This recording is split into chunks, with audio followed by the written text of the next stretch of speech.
Hello YouTube, it's DJ's Old Gauge Trains, and in this video I'm going to do a review of Lionels GLa hopper cars. I'm a pretty big fan of these hopper cars, and I have several of them and a few different road names from several different runs. So I'm going to just take you in for a close-up and show you all the details on them.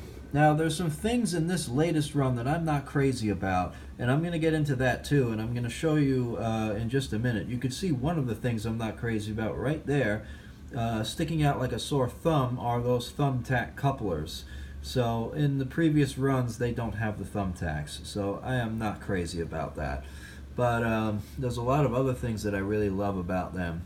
So before I get into that, though, just a very quick detour. I got in some new rolling stock over here. I got in some MTH I-beam lumber flat cars, and these are very popular on Long Island when I was a kid and in today's era. So I couldn't resist picking those up, and I've got several engines that could pull these. Plus also, I'm not much of a modern freight car or freight engine guy, but I couldn't resist picking up this BNSF hopper to go with boxcar to go with my New York and Atlantic Railway MP15. So the New York and Atlantic Railway hauls a lot of these boxcars around, and they are used specifically to deliver supplies to Manhattan Beer Distributor and also to the Belmont Racetrack. So I had to get one of them, just couldn't resist, and maybe down the line I'll pick up a couple of more. We'll see. But now let's get into the hoppers. So from the latest run of the GLa hoppers, I picked up the Berwyn 3-pack. And they're very nicely done. You can see the nice details on them. And they also have the thumbtacks that I'm not crazy about. But very nicely done. Great graphics. Very clear, very crisp. And very happy to have them. Here's the Coal Goes to War 3-pack. And these are painted in the correct oxide red color. I was surprised to see that because when we come to the next 3-pack of hopper cars, and this is not the latest run, this is the 2016 run that you're seeing here, but they're painted in the freight car brown scheme.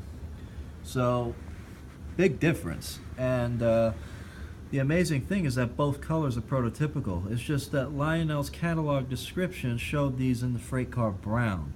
So that must have been an oversight in the catalog print, and these are actually the correct colors.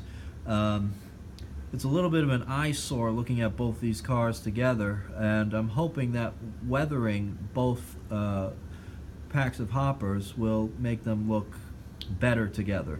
So, but anyway, both colors, are prototypical, and they just look a little bit weird together. So I've only got 5 of them here. I got the 6th one put aside for a reason, and I'll show you in just a second. Here's the MTH composite hoppers that say "Buy War Bonds." Very cool. They look a little bit darker in this lighting than they actually are.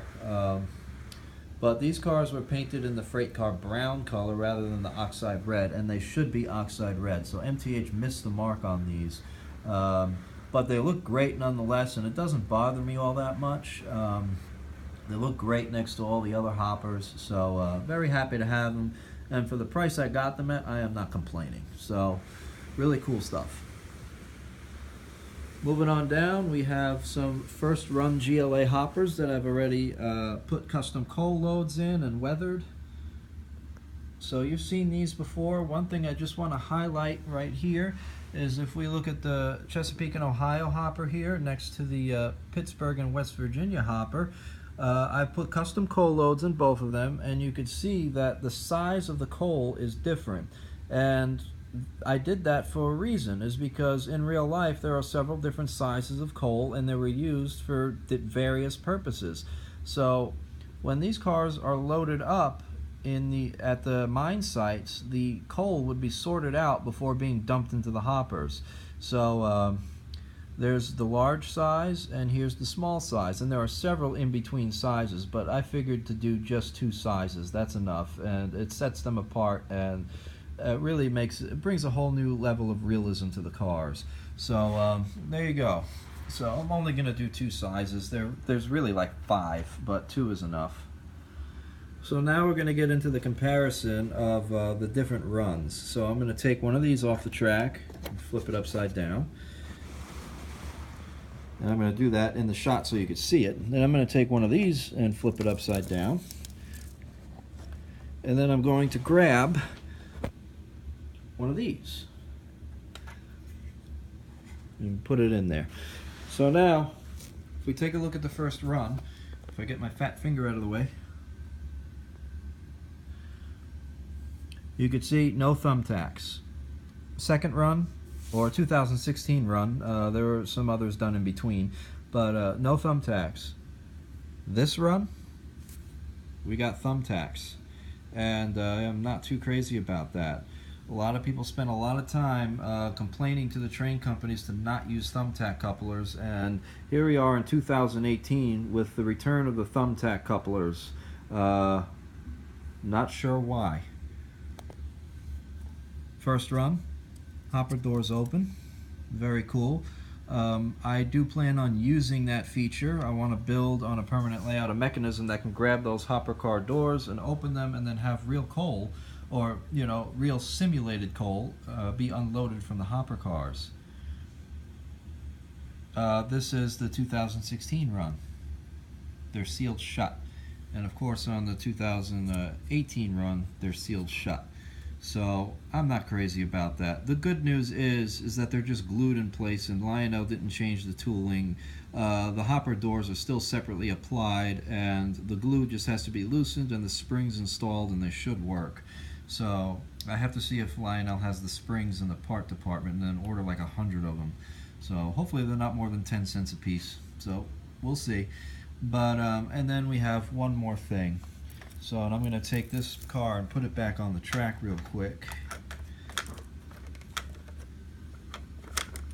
to show you my last complaint. Zoom in and focus. Trucks are sprung.